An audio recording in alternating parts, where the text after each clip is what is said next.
When it comes to quality sleep, Ashley has you covered with top mattress brands at winning prices and with special financing options available. You can snooze now and pay later. Plus, your mattress purchase helps give the gift of better sleep to children in need and U.S. Special Operations Forces. Visit your local Ashley store or shop online today and make every snooze count. Financing is subject to credit approval. See store or ashley.com for details. Dreaming of overseas adventures or connecting more deeply with family from afar? Rosetta Stone bridges the language gap. I've tried others, but Rosetta Stone's immersive lessons and voice feedback technology are game changers. Dive into 25 languages by learning intuitively, just like when you were a kid. And here's the holiday sparkle. Grab a lifetime membership now and save 50%. Gift yourself the world. Head to rosettastone.com now and save 50%.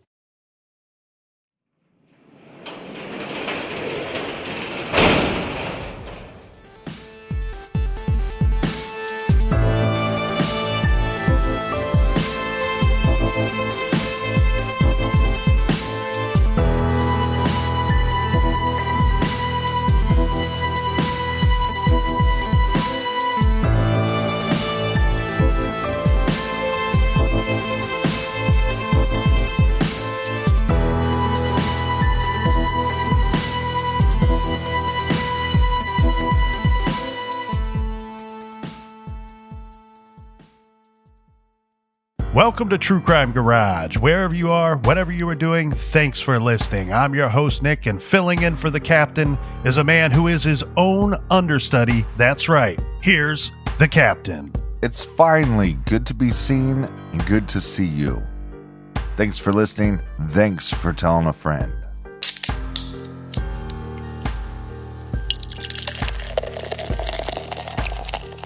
This week we are drinking Christmas Ale by Bell's Brewery. This is a traditional Scotch ale that is rich and malty with notes of caramel and a warm finish. And it's from Bell's Brewery up in Michigan, so you know it's good. Just how good? Let's go 4 out of 5 bottle caps. And this week's holiday treat was brought to us by some of our awesome friends. First, here's a cheers to Emily from Asheville, North Carolina. And a big shout out to Matthew in Lake Ridge, Virginia. Next up, here's a warm weather cheers to Heather B. in Fort Myers, Florida. And a big shout out to Melanie in Manchester, New Hampshire. All right, here's a cheers to Jennifer in Luxembourg, Wisconsin. She says she's been listening since the very beginning. And last but certainly not least, we have Brittany, who says we are her favorite podcast, and Brittany is listening over in Mount Holly, New Jersey. Cheers to her and cheers to all of you out there.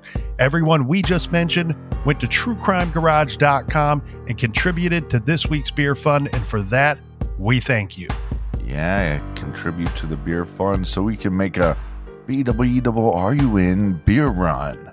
The store will be stocked up very soon. I ordered I think it's 6 different designs, and I think I got some hoodies coming back in. So check the store page at truecrimegarage.com. Support the show and get something in return. And that is enough of the business. All right, everybody, gather around, grab a chair, grab a beer. Let's talk some true crime.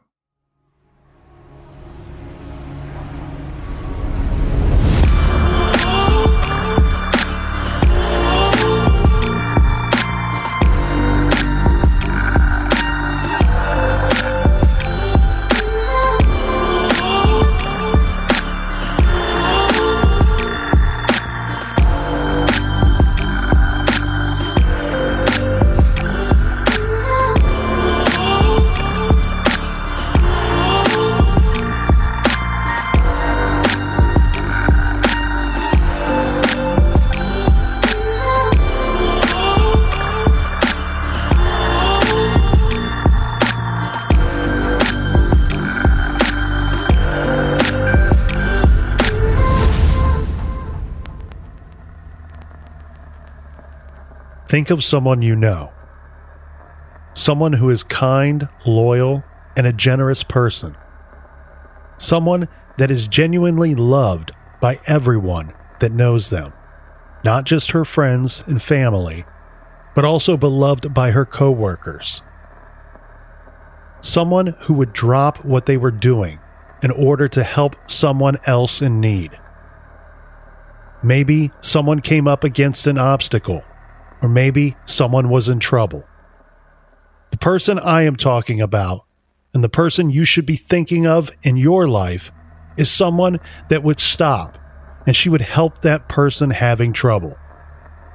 This week's true crime story is about a young woman who, with no notice at all, would take time from her own busy life to help another. The young woman I am talking about has more kindness in her heart and soul than the average man or woman. Unfortunately, the young woman in this week's true crime story vanished. Investigators are certain foul play is the reason for her disappearance. What kind of a sick person would take advantage of this caring young woman? What kind of evil do you have to have in your heart and your thoughts to set up an opportunity to seize and harm this Good Samaritan? Did this monster do this by chance? I think not. As we go through this week's case, I think you will come to the same conclusion that we have. Someone so evil set her up. The abduction was all part of a plan to get the young woman alone, away from others, and to do the unthinkable. She didn't stand a chance. It was an ambush. It was a trap that she innocently walked right into, never to be seen again. This is the case of Danielle Stislicki, and this is True Crime Garage.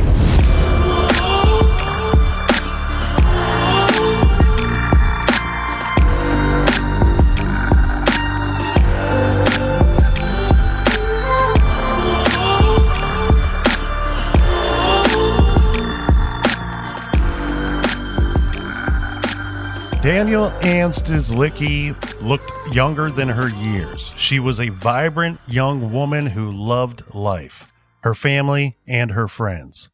She is the daughter of Ann and Richard Stislicki, and the older sister to Holly, Jillian, and Matthew. Danny, as she was called, grew up in Redford, Michigan, and graduated from Redford Union High in 2006. She went on to college but settled in the area after graduation. Danny had an incredibly tight-knit group of friends who called themselves the Redford Girls and pretty much did everything together and knew everything about each other the way old friends do. Even though they all went their separate ways for college, they remained very close, not only socializing together but traveling together as well. Danny even went as far as India on one of her trips. She described herself as a cat lover, a foodie, and into yoga. Her major goal was a modest and logical one. She was looking to build herself a nice little house to live in. Everyone who knew her described her as happy and fun, and the photos that I've seen of her shows her, well, she's all smiles. In 2016, Danny is 28 years of age and living alone in the Independence Green apartments near Grand River Avenue and Halstead Road in Farmington Hills, Michigan. This is a suburb of Detroit. Her parents lived about 50 minutes away in a much more rural area. Danielle and her mother, Ann, both worked at the same place, which is MetLife Insurance. This is a larger company that in 2016 was located just 10 miles from Danny's home in a large building on Telegraph Road in Southfield. Danny, whose title was Global Technology and Operations Associate, worked on the 4th floor, and her mom worked on the 6th floor. They saw each other often at their shared workplace and regularly met for lunch. People who worked with Danny during her 9-year tenure at MetLife often volunteered to lead workshops or take on extra assignments. Danny was a reliable worker, and she was genuinely sweet and helpful. From what we could find, she had not one single person who had any kind of problem with her. And as for her romantic life, well, there's not much to tell as far as we know. Danny was single at the time of these events, having gone through all of her usual relationships and breakups that most people experience. Her parents describe her as an open book. She was very frank about life, posting on social media and blogging regularly. Yeah, a lot of times in these cases, we see somebody was in and out of relationships or just out of a long-term relationship. That doesn't seem to be the case in this case. On Friday, December 2nd, 2016, Danny was at work as usual. She was texting with one of her friends, Sarah, who was having a hard time with some personal issues. Danny was supposed to work into the evening, but as it was a Friday and things were slow at work, she received permission to get out a little early. Danny and Sarah made plans for that night. Danny texted her and said that she would go home after work, pick up a bag and some other items, and then come over, and the two would go out, get dinner, and they would spend the night together. She told Sarah that she did have work the next morning. Again, that would be Saturday, as she was scheduled to lead an 8 a.m. training class that would go until noon on that Saturday. But the two would have the night together. Hopefully this would take Sarah's mind off of the things that were bothering her. And Sarah expected Danny at her place sometime in the early evening. Now, that text was the last time Sarah heard from her friend Danny. When Danny failed to show up at Sarah's as planned, Sarah texted and called Danny numerous times, but the phone went directly to voicemail. Sarah finally fell asleep. Now, she's a nurse who worked long hours, so she was probably just tired and fell asleep while waiting for her friend. When she woke up the next morning and still had heard no word from her friend, she became incredibly worried because Danny would never, ever just blow her off like this. Right. I mean, she'd at least send her a text, hey, I'm not feeling well, or I'm tired. I'm going to have to cancel our plans. Sorry. Yeah, these are old friends, and let's keep in mind, they are hanging out for the purpose that Sarah is having some troubles, some difficulties. She is going to go to her friend to be there for her friend. So Danny not showing up, not texting, as you said, Captain, not reaching out to give an explanation why, this is completely and totally out of character. Sarah texts Danny a number of times that morning saying things like, "Where are you?" and "I'm worried," even saying, "Are you even alive?" which she was probably, joking around out of frustration. She then called one of Danny's sisters who had not heard from her either. So after spending a nervous day worrying about Danny, Sarah decided to head over to Danny's apartment to see what was up. Now, Sarah arrived at the Independence Green Apartments. This is at 6 p.m. on that Saturday. When she got there, Captain, she saw Danny's vehicle. This is a 2015 Jeep Renegade that was parked in its usual spot. Her parking spot, Danny's usual parking spot, is just 8 feet from the front door to Danny's apartment. Right. Now, just a quick, brief description. Each apartment has its own door. You don't open up your door into a hallway and then have to walk through a hallway, a shared hallway, and out one single door. Each one of these apartments has its own front door, and most of them, it appears to me, Captain, would lead you out to the parking lot area. And as said, Danny's front door is 8 feet from where she would park her vehicle. Now, trying to get a hold of her friend, Sarah went to Danny's window. She's, yelling through the window. She went and honked her car horn several times. She gets no response. She walked around to the back to the rear window of the apartment, but saw no sign of anyone as she peered through the window. I think at some point she even threw some rocks at a window to try to thinking that maybe she that her friend fell asleep and just didn't wake up for her meeting. And I'm going to throw some pebbles at her window to see if I can wake her up. Yeah, she was really doing everything that she could to try to get in touch with her friend. Keep in mind, she arrives at the apartment, sees her vehicle out front as usual. She has every reason to believe that Danny would be inside of her apartment. Yeah, but what a great friend, right? Because if I didn't show up somewhere, they wouldn't even call me the next day because they'd be thinking, oh, that asshole, the captain, he stood me up. I'm not even going to check in on him.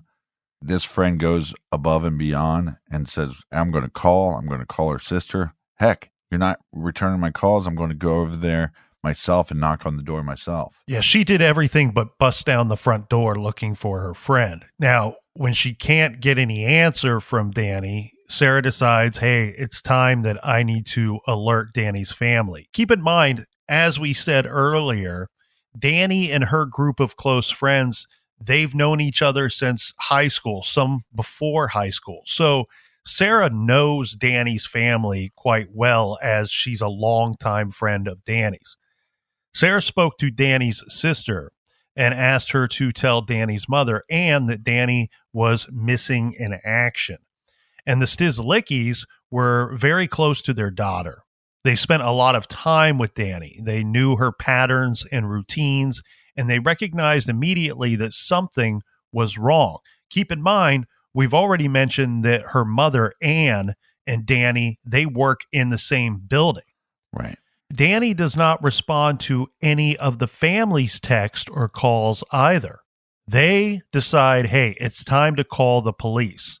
And the family, they all start heading over to Danny's apartment. When they got there, Captain, they observed as well Danny's black Jeep parked in her usual parking spot. Mud was splattered and encrusted all over the bottom half of the black vehicle. This is because the road to the Stislicki family home was a dirt road, and the vehicle routinely got filthy as Danny drove to visit her parents. The vehicle was locked, and the door to the apartment was locked as well. Now, her mother, Ann Stislicki, called Danny's grandparents, Rich's parents, her husband's, who had an extra key to the apartment. The police met them there at the apartment, took a report while they waited for this key to arrive so the Stislickis could enter Danny's apartment. The Stislickis also called AAA to open up the locked vehicle. The Stislickis were adamant that this be done because looking into the vehicle, they could see Danny's purse sitting in plain sight. Danny knew not to leave her purse, like everybody else knows, not to leave their purse or their wallet just sitting there inside your vehicle where would-be thieves could see it. Right. So this was a red flag for her family. And her work bag containing her work laptop was also visible, indicating that she had, in fact, probably come home after work. The car was opened and nothing seemed amiss other than the fact that Danny's purse was inside the Jeep. Inside the purse, Captain, we have Danny's wallet that had cash in it. It also had her ID and credit cards, and the spare set of keys was in the glove box of the vehicle. This is listed as where Danny typically stored her spare set of keys. Right. The police left the area, and the Stislickis, having finally gotten the key to the apartment, well, they went in to snoop around and see what was up. There, they found everything just as it seemed. Danny had likely left the home, went off to work, left as usual. Nothing seemed to be wrong inside of the apartment. There was literally nothing that raised any concerns to her family. There was no forced entry, no signs of a struggle or robbery. And to the family, it did not appear that anything really was missing, nothing of value, especially. There was no blood and no body inside the apartment. Yeah, and then your brain it can go two ways. One, it can go to something really bad happened, even though there's no evidence of that. Or your brain can start going, okay, well, maybe her phone wasn't working, so she couldn't get a hold of her friend, and maybe she got in touch with somebody from work and they came to pick her up for this training session. Yeah, I don't have any record of the family calling her work, but because her mom worked for the same company, she wouldn't have any trouble checking in on her daughter at work. You know, sometimes you can't just call someone's work and ask if they are there or if they didn't show up. They aren't so quick to offer up that information to somebody that they don't know. But seeing how it would be family and family worked for the same company, the thing here is where you raise the alarm is the purse and her work bag being in her vehicle. That seems totally out of the norm for Danny. And then you get into the apartment and you don't see anything that raises any red flags immediately. But we should point out, Danny describes herself as a cat lover. So, of course, she has a cat. Her name is Adelaide. And the cat had not been fed as far as the family could tell. And the cat appeared to be quite hungry. So this was alarming to the family as well, because now they're like, well, we're concerned about this purse and her work bag being in her vehicle, but it also does not appear that she's been home at any time to take care of her cat. Yeah, multiple red flags. There's really no way for the family to tell exactly when the last time Danny had been at her apartment. But again, as you said, multiple red flags. The clothes, her jacket and boots that she wore to work on that Friday, they could not find them in her apartment. Yeah, again, something that women are way better than men at, because if I had a job with my father, he probably couldn't tell you what I was wearing the last day he saw me. Well, and your closet is much like Ernest. You open it up and it's the same plaid shirt and pair of jeans. There's 12 different sets of that. Very similar to Bart Simpson, yeah. So the Stislickis, they're worried, right? So they Yeah. call the police back to the scene and they want to point out some things to the officers, pointing out that Danny was clearly missing. So the police acknowledged that it did not seem that Danny had ever made it into her apartment. And the canines, this time they brought canines with them, could not find her scent in the parking lot. And it should be easy, right, Captain? You have the vehicle approximately 8 feet from the front door to her apartment. Right. You don't have to imagine where you would start looking for her scent, and they're not picking anything up. Yeah, that's when I start getting pretty worried. So we have bad news that it looks like this young woman is missing. The good news that we can say, for once, it seems like, considering the sheer number of cases that we've covered where the police drag their feet, ignore the signs, refuse to get involved, insist that the missing young person either ran away or self-harmed and so on, the Farmington Hills Police Department took immediate action in this case. Danielle's case was investigated as a very concerning missing persons case right from the get. Police issued a statement very quickly saying that Danielle vanished after last being seen leaving work on Friday in the area of 10 Mile Road and Telegraph Road in Southfield, and that they were asking for the public's help in, quote, 4 major categories. All right. Number one, they wanted to know if anyone saw Danielle leave MetLife, that's her place of work, around 4:30 p.m. to 5 p.m. on December 2nd. They included that she was last seen wearing a royal blue winter jacket. Yeah, because since we have her car at her apartment, that does not mean that she made it there. And we have some evidence that maybe she didn't make it there, even though her vehicle did. So now we have to go back and figure out, did somebody actually see her leave the building? Right. Now, number two, they want to know if anyone saw Danielle driving her Jeep Renegade on December 2nd or the following day, December 3rd. The police chief specifically said that they wanted to know when her Jeep arrived back at her apartment. We should note that the apartment complex, that these buildings, they had no surveillance cameras. So again, as you just pointed out, Captain, they're just really trying to figure out the movements of Danielle. And if they can't figure out Danielle's movements, they want to at least figure out the movements and the timing of such for her Jeep Renegade. Now, items 3 and 4 are kind of lumped together. The police said that they were looking for Danny's keys. Now, the keys would be noticeable because they had a yellow smiley face figurine on the keychain.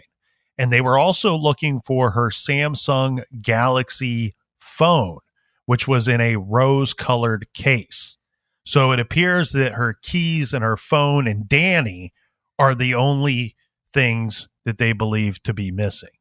Do you know if they did any type of phone tracking? Yeah, there was some phone information, and we're going to get into that. Now, when police are asking the public for help, of course, they released photos of all of these items so people could see exactly what they were seeking. So this would be a photograph of the Jeep Renegade for its movements, as well as a photograph of Danny, of course, but also a photograph of her phone and the keys. And the police also referred to a $10,000 reward that was put together by the family for information on Danny's whereabouts. The description given of Danny at this time, Captain, was a young white woman with brown, medium-length wavy hair, often worn in a bun. She was 5 feet 5 inches tall and weighed about 120 to 125 pounds. She was wearing blue jeans, a black zip-up shirt, a blue Eddie Bauer coat, and burgundy boots. Starting on Sunday morning, okay, so as far as we know here, Captain, Saturday is when everybody starts getting really worried about Danny. So now we are at Sunday morning, about 24 hours after everybody is extremely concerned about where their daughter, sister, and friend could be. Starting on that Sunday morning, searches of places that Danny was known to frequent commenced while detectives processed the apartment and Danny's vehicle looking for clues. Flyers with Danny's face and information were circulated. It was confirmed that there was no movement of any kind of her financial accounts during the time of concern. And her phone continued to be shut off. Right. A massive snowstorm in the week after Danny vanished really, really hampered early searches. And this is just one of those unfortunate things that rarely occurs, but we've seen this in some other cases where Mother Nature just does not agree with allowing you to conduct a good, thorough search. This is some heavy snowstorms. But over the next few months, exhaustive, widespread searches for her incorporated aerial resources, dive teams, ground searches with canines, and so on. And the areas that they were looking for her included Detroit, Livonia, Highland Park, Farmington Hills, Berkeley, Royal Oak, and other areas of Wayne and Oakland counties. So we're talking about a massive area that was covered in the next few months. And early on, they were even checking dumpsters and following trash routes, looking in landfills for Danny. Now, unfortunately, Danny's body has never, ever been located. And I wonder with law enforcement if they had some kind of lead or tip to look out into these areas, or if it was just, we don't know where to look, so we will look everywhere that people will volunteer or we can get resources to. Yeah, I don't know. It could have been as simple as, hey, let's start with point A, and then we expand from there, and the search just kept growing and growing when they didn't uncover anything. So what do we have? Well, we have a caring, beloved young woman who was reliable, dependable, and really just utterly normal in every sense, with no known risky behaviors, issues, dangerous habits, or enemies who uncharacteristically did not show up for an appointment with a friend in need and then the following morning missed work. This is a person who is a constant texter and poster. She was unheard of for over 24 hours and truly unheard of ever again. Her car was parked at her apartment, but her keys, her cell phone, and Danny were all missing.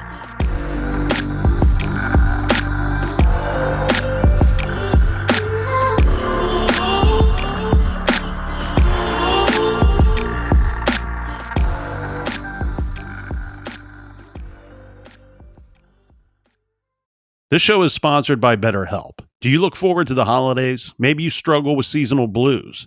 This time of year can be a lot, and it's natural to feel some sadness or even anxiety about it. But adding something new and positive to your life can counteract some of those feelings. Therapy can be a bright spot, something to look forward to make you feel grounded, and to give you the tools to manage everything going on. If you're thinking of starting therapy, give BetterHelp a try. It's entirely online, designed to be convenient, flexible, and suited to your schedule. Just fill out a brief questionnaire to get matched with a licensed therapist and switch therapists at any time for no additional charge. Find your bright spot this season with BetterHelp.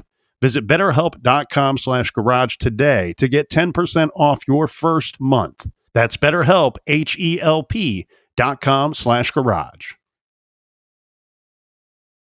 Rosetta Stone is the language learning program with a lasting impact. I've been using their app to learn French, and it's not just about memorizing words, but actually having real conversations. And it's not just French. They offer 25 languages.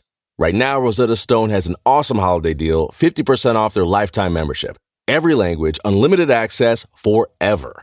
For anyone keen on diving deep into a new language, check out rosettastone.com. It's a game changer.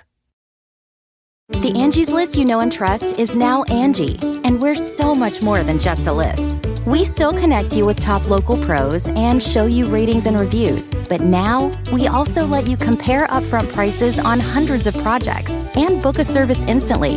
We can even handle the rest of your project from start to finish. So remember, Angie's List is now Angie, and we're here to get your job done right. Get started at Angie.com. That's ANGI, or download the app today.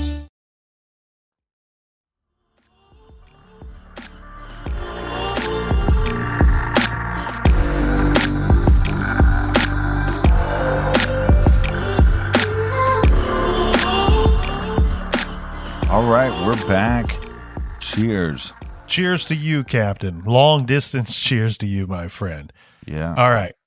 Where is Danielle Stislicki? That's the topic. Of course, one of the first things detectives did was try to track Danny's phone, as you had suggested. Here is what they were able to determine. On December 2nd, Danny's phone pinged off of a tower indicating that at 4:47 p.m., it was very likely that her phone was in or at the MetLife building where she worked on Telegraph Road. Pings showed that the phone then moved east starting at 4:48, arriving at a location in Berkeley at 5:07 p.m. Now, we talked about those searches earlier, and you wonder how quick they had this phone information when they were conducting their searches and determining what areas to search. Right. The phone continued to ping off of this same tower, okay? Arriving at that location in Berkeley around 5:07 p.m., the phone continued to ping off of this same tower servicing this area of Berkeley until 7:53 p.m. So just a little shy of 3 hours, they believe her phone to be in this general area. Right. So tell me when it started pinging there at what time? Okay, so they have her phone. They believe her phone was at work, near her work building at 4:47. And then it began to move away from the work building at 4:48 and arrived in a location in Berkeley at 5:07 p.m. It stayed in this area until 7:53 p.m., so just shy of 3 hours. And we don't have any text message to her friend during that time period. Her last text message was in the 4 p.m. hour, right? Yeah, that's the thing. Her last communication is to her friend saying, "Hey, I'm going to get a bag. I'm going to swing by my house, and then I'll meet you at your place." And that seems to be the actual last communication that Danny made with anyone. And that would be communication she made to her friend as she's leaving work, it seems like. Yeah, later in the day, shortly before leaving. And so they're able to track her phone, even though it does not appear that she's using it to communicate with anybody during this 3-hour time period. Now, at 7:53, Danny's phone began to move again, pinging off towers as it traveled westward, arriving in the area of her apartment building at 8:16 p.m. And I do want to point some things out here. We're citing these times right down to the minute, but we're doing so because the times all match up with what would be a very direct route from each of these locations. Mm-hmm. So when we cite a time of arriving in the vicinity of her apartment at 8:16, that means that phone traveled in the direction that is the most common route, the fastest route that one would go from that area in Berkeley over to her apartment. It seems like the phone was shut off after arriving in the area of her apartment building at 8:16 p.m. And the phone, according to the records that were cited that I've seen, it never came back online after 8:16 p.m. Mm-hmm. Now, we're going to say right off the bat here, this is not one of those usual missing persons cases like some of those frustrating ones that we've covered before. You know, you could reference Brian Schaefer or Brandon Lawson, where there are no clues whatsoever to what happened to the missing person. In Danielle Stislicki's case, the police almost know exactly what happened to her and when it happened to her, and maybe even how it happened to her, and then, of course, who did it. The only thing they do not know is where Danny's body is. Right. But it's also not a missing person case where they have to think, did she run away? Did she want to start a new life? You know, was she suicidal? That was nothing that they had to really focus on from the beginning. No, because in this case, as said in the trailer, police arrived at the conclusion very quickly that this young woman vanished because foul play was involved. Right. And the detectives and the police did some really great work investigating this case. This is some of the better police work that we've seen that we will be discussing as we go through this case. Now, we should probably put in a caveat here because all of the things that we're going to state they're simply alleged. But thanks to a very thorough televised preliminary examination in this case, we have a very good idea of what the state of Michigan's case is against the suspect whom they allege killed Danny with premeditation and then disposed of her body somewhere. And we also believe that there's some more information that law enforcement has that they haven't obviously shared that will be positive in their case against this individual going forward. Yeah, so here's what happened, let's say, right? And this is, again, it's all alleged, so at this point it's still theory, but as you will hear as we go through this, there is evidence to back up certain items along the way on this theory. So let's all join hands and walk together down this path in True Crime Garage Army fashion. Kumbaya. Danny was at work on Friday, December 2nd, 2016, and she made plans with her friend Sarah to have dinner and sleep over at Sarah's place after work. Danny usually got out of work between 5 and 5:30 p.m., but as we said, it seems that on this Friday, she managed to get permission to sneak out a little early. Her phone was in the area of her workplace at 4:47, but at 5:07, just 20 minutes later, it was pinging off a different tower several miles away in the Berkeley area. Then it returned to the area of her apartment before vanishing from the network at 8:16 that night. After Danny was reported missing, police set about interviewing her friends, family, and colleagues. This involved sending a team to her workplace, MetLife Insurance. They needed to determine whether she had left work that day as her phone indicated, and then when she left, and whether she was alone when she left. At MetLife, police interviewed a woman named Debbie I. Am.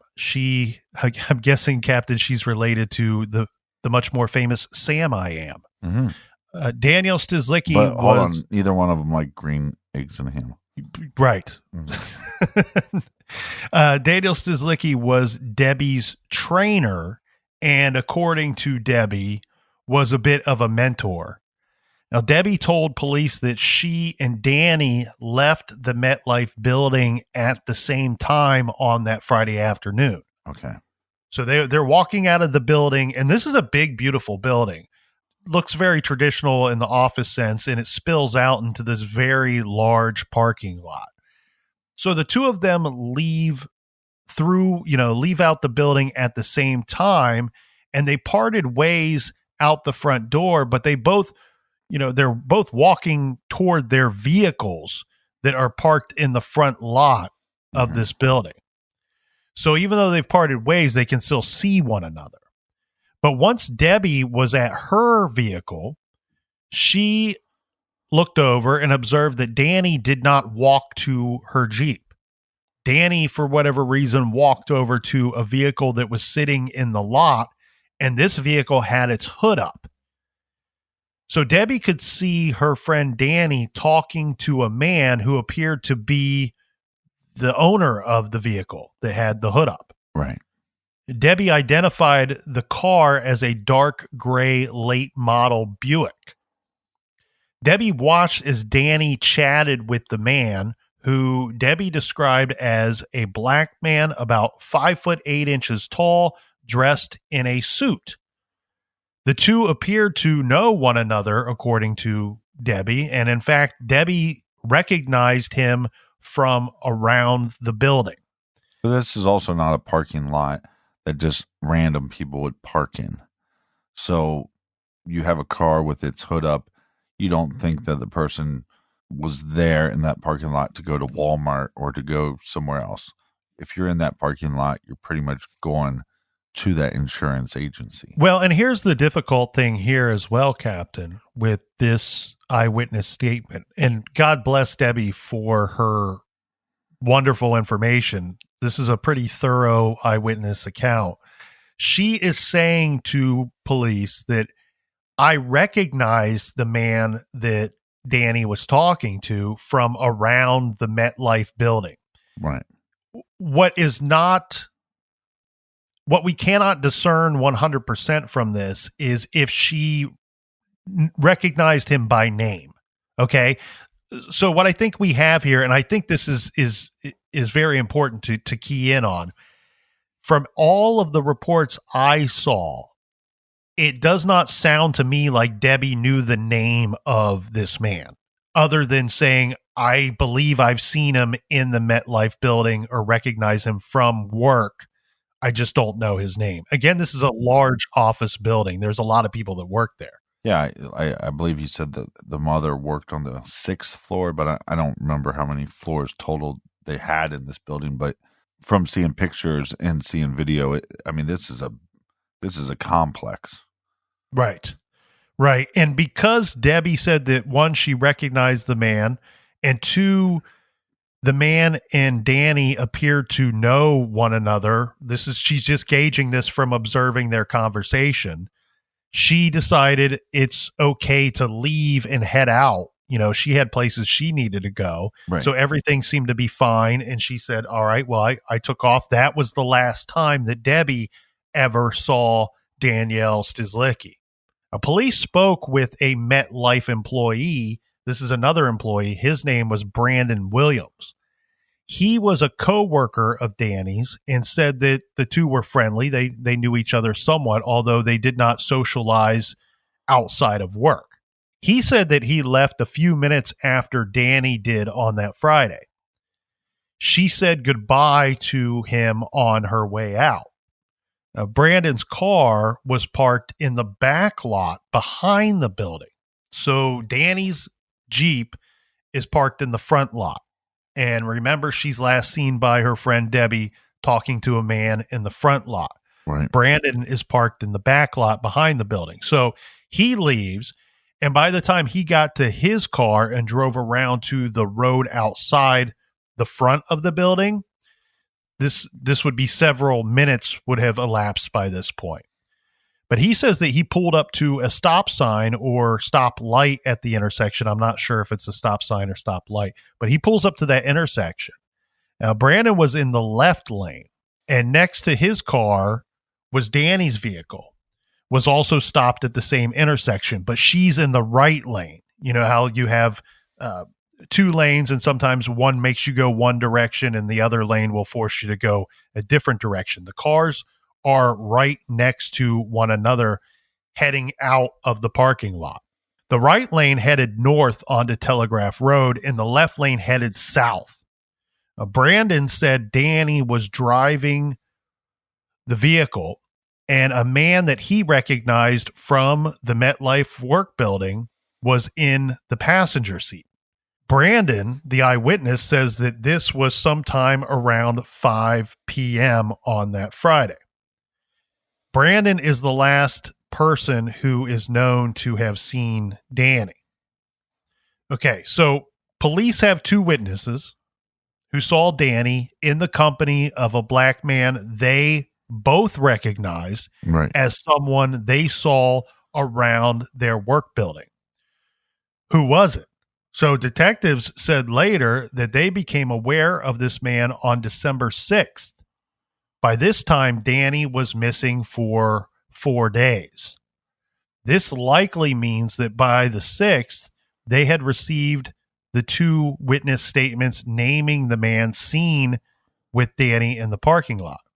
But they were left scratching their heads when they discovered that the man seen with Danny was not an employee of MetLife. And as the captain said, this is not really a parking lot where one would just find themselves. This would be a destination you would expect to only see people working in that building or working for MetLife in that large parking lot. The man we're talking about was once employed there, but he no longer worked in the building. There was no reason for this man to be in the MetLife parking lot on December 2nd, 2016. The man's name was Floyd Galloway Jr. Now, why did he stop working at MetLife? So let's get into who he is. And he did work there, as you said. What he did while he worked there, and then we'll get through the short answer of why he no longer worked there. Was these larger buildings are typically under property management companies that will manage the building, the grounds, and the daily activities and such. So the company he worked for was contracted to work in that building. Well, when the building switched ownership or management companies, the company he worked for was no longer contracted to work in that building. Right. So Floyd Russell Galloway Jr. was born on January 23rd, 1987. He attended Shrine High School in Royal Oak, played basketball and football. He was relatively quiet and did not get into any trouble at all that I could find. We know that at the time Danielle vanished, Floyd was married for about 4 years to a woman named Eileen Galloway, who was a who was a mechanical engineer. The couple lived at 2910 Oxford Street in Berkeley, Michigan. There's that Berkeley again. Yeah. Floyd was employed by a security contractor and was either taking classes to become certified or already was certified as an EMT and volunteer firefighter. He was a pretty big guy, pretty well in shape. Yeah, he's not particularly tall, described about 5'8", 5'9", but yeah, you're right. He's in very good physical shape, and it appears that he you can look at the guy and you have to believe he's got a gym membership. Now, Floyd and Danny met through Floyd's employment as a contractor for the company that provided security for the MetLife building. Mm-hmm. Floyd's job was to man the desk and the front entrance to the MetLife to sign in visitors.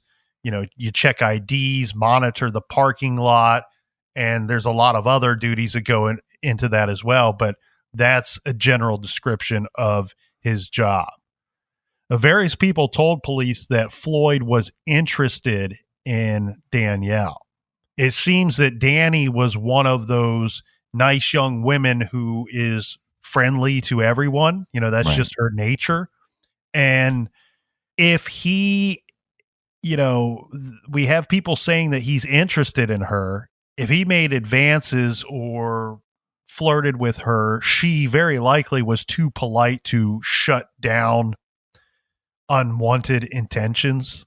Yeah, she had a very friendly face and she had a nice smile. And so you could see a guy go, okay, well, this girl, they could have locked eyes or something, and she was just trying to be polite and maybe smiled at him. And then this guy goes, okay, well, I'm a security guard here. Now I got to pass by her desk as many times as I can.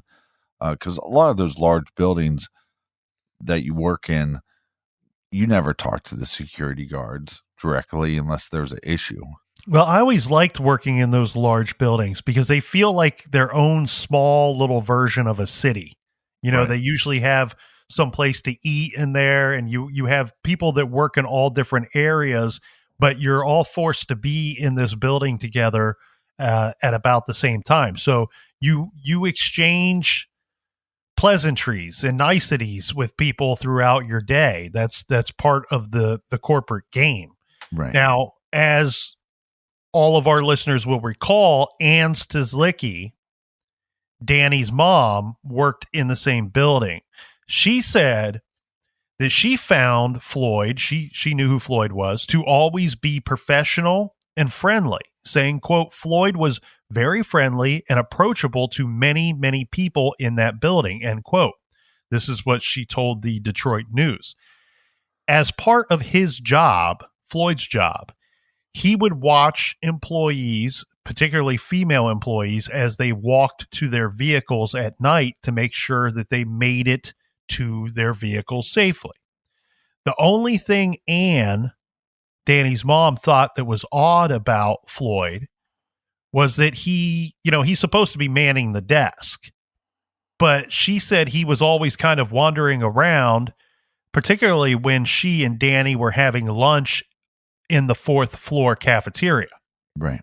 He was the only security guard who ever came up there, according to Ann. And it happened so often, and it constantly seemed to be when Danny was on her lunch break. Floyd was friendly and would come up and make conversation, but again, Ann found this to be odd. Ann noted an instance on October 28th, 2015. So this would be more than a year before Danny went missing, when Danny had received a surprise bouquet of flowers on her desk. Yeah. There was a note written on a yellow sticky that said, one of those yellow Post-it notes. Yeah, let's not call it a sticky. That's what we used to call them at the office that I worked. Oh, yeah. Hand me a sticky. Oh, thank you. So this said on the yellow sticky, it said, from secret admirer, hope this made you smile today. and it was unsigned. Ann thought it was a little creepy because outside deliveries to employees were not permitted at their desk. So I'm sure a lot of our listeners are very familiar with this setup. If you work in one of these large buildings, if a delivery from outside of the building were to arrive, it's usually kept and held somewhere for you to come down and pick up. Heck, it's right. It's held at the front desk. And who is manning the front desk? Or the mail room. This building had a mail room, so it could have been held in the mail room. Right, but somehow it got past security. And who's most likely to deliver this? The guy that's stopping by her desk every day. Well, and of course, what Ann is going to put together, Captain, is that the flowers arriving to Danny's desk meant that someone in the building was Danny's secret admirer. Right. That the flowers came from someone in the building. At the time, no one, including Ann, suspected Floyd Galloway of being the person to give these flowers to Danny. But Ann said that Danny most definitely did not have a relationship with Floyd Galloway. In fact, it sounds like Ann was made aware by Danny that Danny thought that she was a little creeped out by him. She noted that he would loiter near her cubicle, constantly trying to make conversation with her, which was not part of his job at all. Right. And this did not go unnoticed by Danny. And at some point, she communicated this to her mother. Well, and it's also weird when you're in such a big building like that. I used to work in a pre-sort mail building, so everybody had their own stations, and we worked pretty far from each other. I'd say 15 feet at least. And you'd have stock people that would come up to the individuals throughout the day. And you might have a buddy that became friends with the stock guy. And the stock guy would just drop by to talk about Monday Night Football or whatever. And same way with security guards. But if they stop by a couple times for friendly conversation, not a big deal. But when it's a guy that seems to be flirting with you, that would get pretty uncomfortable. When police processed Danny's apartment, they found some things of interest. One was this note from the secret admirer. That was taken into evidence, of course, and they found Danny's old phone. So it sounds like Danny was in the habit of using prepaid phones. It's not really clear why, but someone who knew her well posted that there was absolutely nothing nefarious about this. When we think of people, that when we talk true crime, Captain, and we think of prepaid cell phones, you usually don't think of good activities for that cell phone. But this was just a personal preference of Danny's. I should point out, some people have been burned by cell phone companies, cell phone service providers, where you get a bill for $500 or $600 or $700 that will break the bank, so to speak. And so to police themselves, some people will use a prepaid cell phone so they don't go over their limit or they don't find themselves in a situation. Yeah, or if she had really bad credit, she might not have been able to get a phone. So this is another way she could have got it. So this old phone that they find in her apartment, it contained a series of text messages between Danny and Floyd. And this was from the fall of 2015. So again, a little more than a year before she went missing. Keep in mind, Danny worked in this building for the same company for over 9 years. Yeah. Here is a shortened version of those texts. This starts on October 23rd, Captain. From Floyd to Danny. How is the new place coming along? Danny responds, good. Still getting settled in. May I ask who this is? Floyd to Danny. It's Floyd, silly. I thought you had me saved. And then he sends a frown face. Danny says, I did. I lost my old phone. 1 week later, on October 30th, Floyd to Danny. Hiya. Danny replies, hi, what's up? Floyd says, nothing, just seeing how you are doing. Danny says, I'm good, preparing for a class tomorrow. Danny says, hey, by any chance, did you send me flowers? Floyd says, nope, I don't know anything about any flowers. Was it your birthday or something special happened this week? Danny, no, just showed up on my desk and I can't figure out who sent them. Ha ha ha. Floyd, well, since it's Friday and I'm bored, LOL, you have any plans tonight? Question mark. Danny, I'm supposed to go to a friend's 30th birthday party tonight, but I'm not sure when I'm getting out of work still. Frown face. Floyd, well, tell work peace out and let's pregame before you go out. He sends the wink emoji. I have this Awful. really neat drinking game you might like. You're welcome to come over to my place if you want to. Guy's a tool. I'd love to. This is Danny replying. I'd love to, but I'm already going to be late since I'm leaving now and it started at 6:30. October 30th, the day that Floyd was texting on this same day on the 30th, that Floyd invited Danny to come over to his home to play a drinking game. I want to throw out there a note that was Floyd's wife's birthday. This guy's a piece of shit sandwich.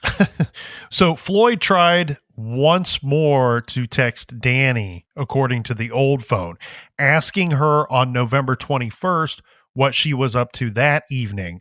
Now, there are no more texts between the two of them that appeared on that old phone. Police were able to determine that on Danny's new phone, which we should point out has never been found, there were 4 texts between Floyd and Danny in April of 2016.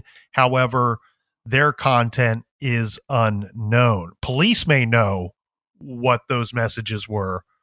We don't know. It's not been released to the public.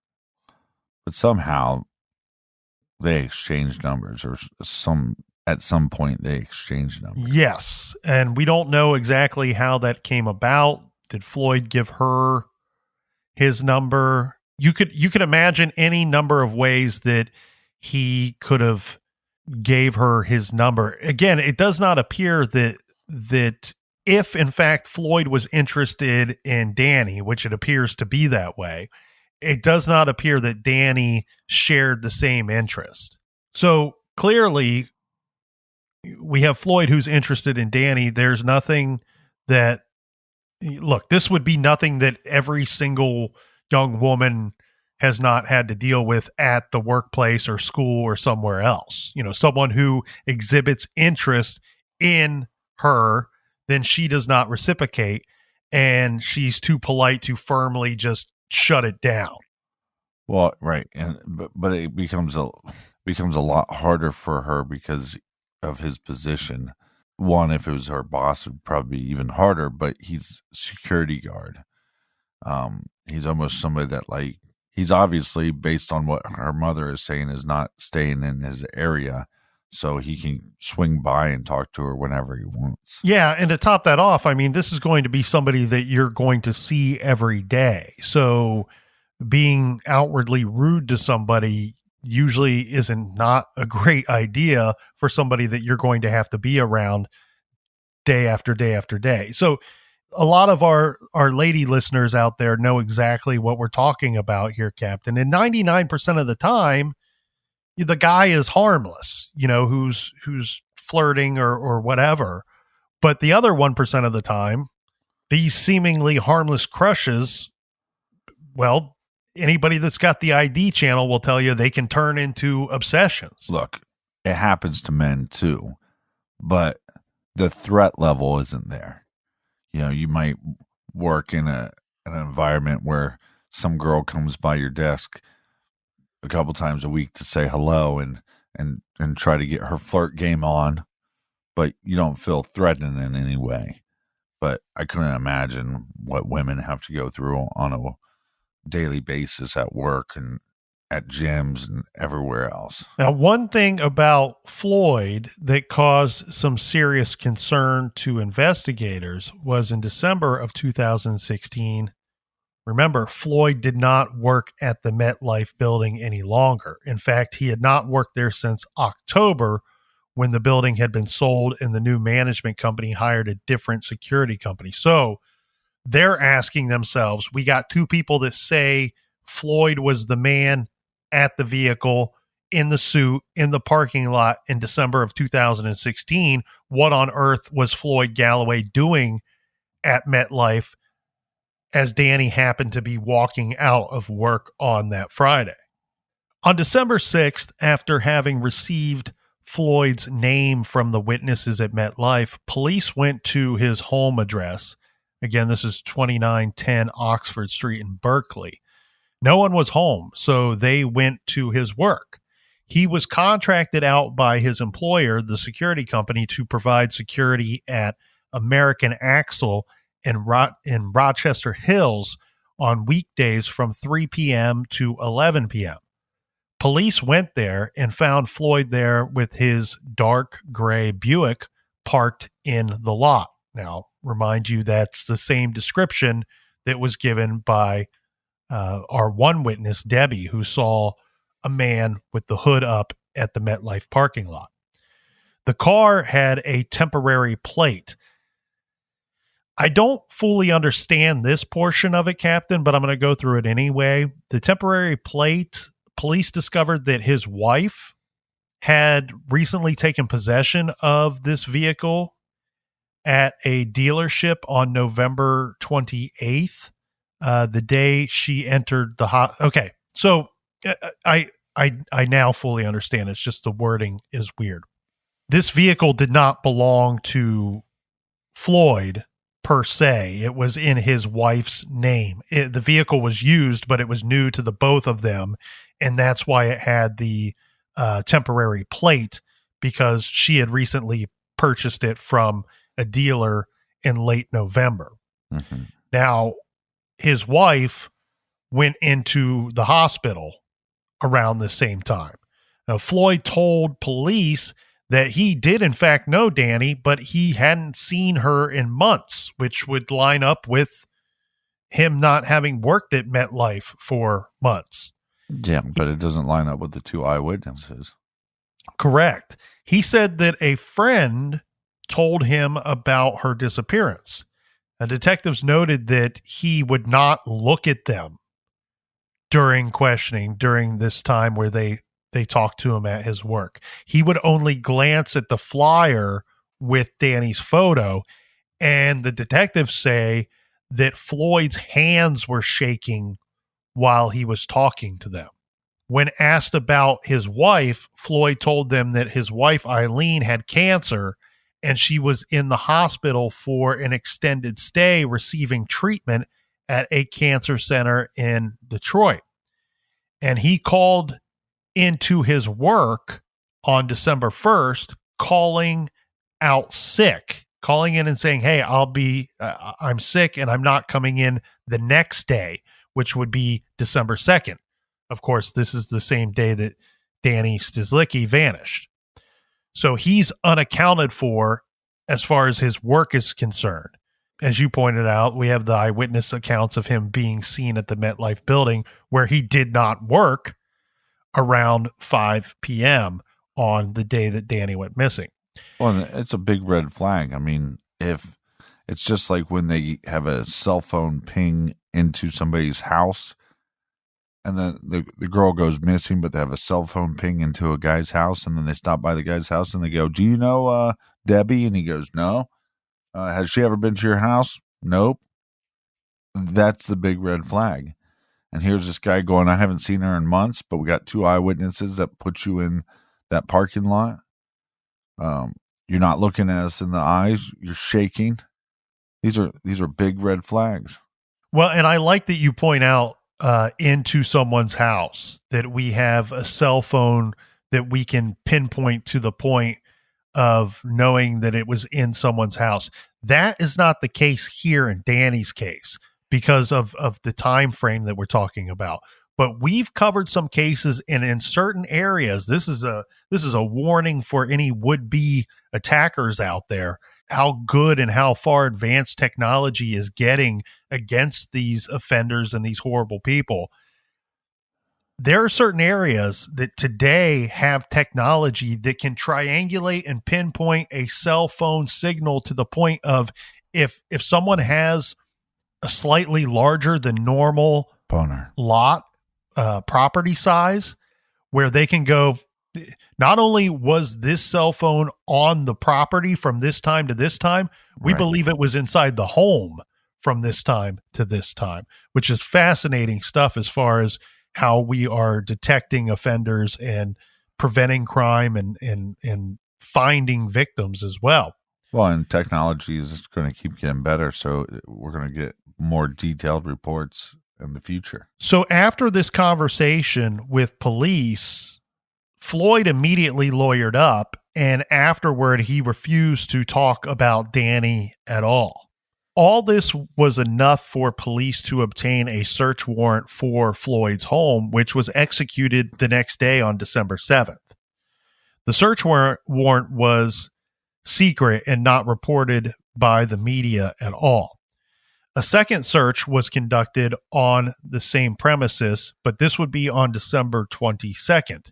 In this search, the media was on site, and articles started appearing in the press linking a former security guard to Danielle Stislicki's investigation. So what does that mean? What it means is Floyd Galloway was not named by name in the papers at that time. They were simply referring to him as a former security guard has been linked to the Danielle Stislicki investigation. What was observed, though, Captain, was police were seen removing a mattress and floorboards from the Galloway home. They impounded a total of 3 vehicles and collected close to 300 items of evidence over the course of several searches. As we now know, upwards of 78 search warrants were granted and executed in this case. Sources told the media that the searches were targeting areas that Floyd was known to frequent, like areas near his church, school, his parents' home, and so on. The neighbors reported to police that they had not seen Floyd or his wife much since around the time of Danny's disappearance.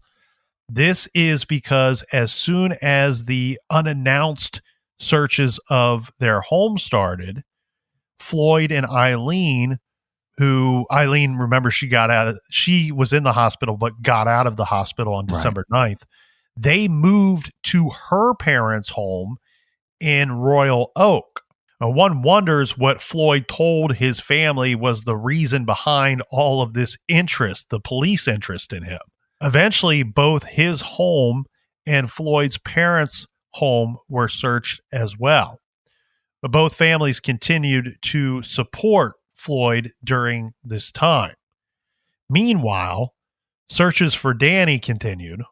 All in all, Farmington police consulted more than 12 law enforcement agencies, and this included, but was not limited to, the FBI, Michigan State Police, the Secret Service, as well as U.S. Customs and Border Patrol. So what they're doing here, Captain, is they're really circling the wagons to make sure that they leave no stone unturned, because what they wanted to do is to verify that Danny did not leave the country, that in fact something had happened to her, that foul play was involved, and that is the reason for her disappearance.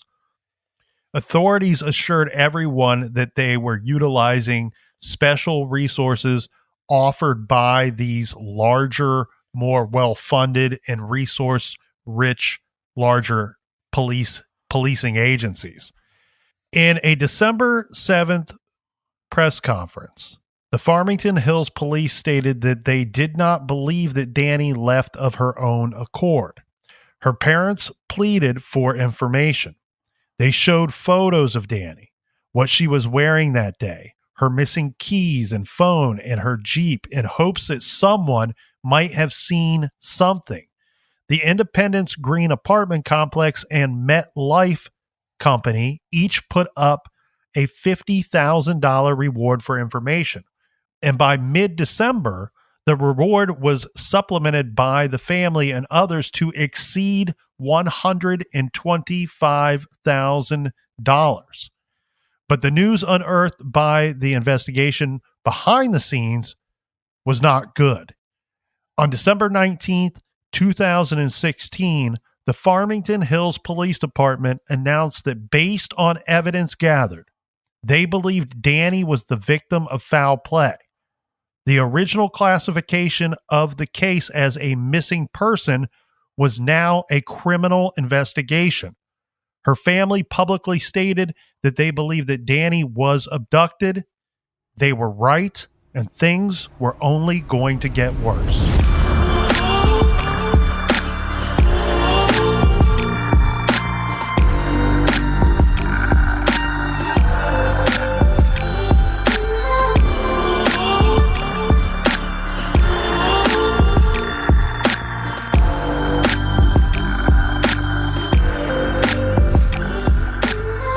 Thank you guys so much for joining us here in the garage, joining us each week. So much more to get to tomorrow.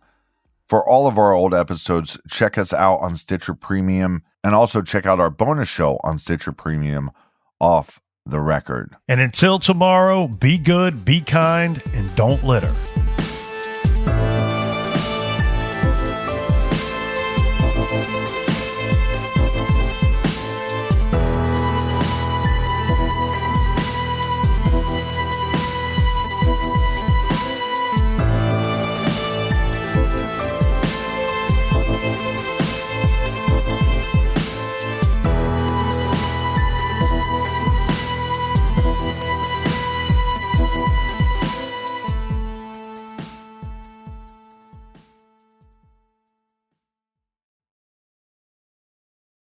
You can live out your MasterChef dreams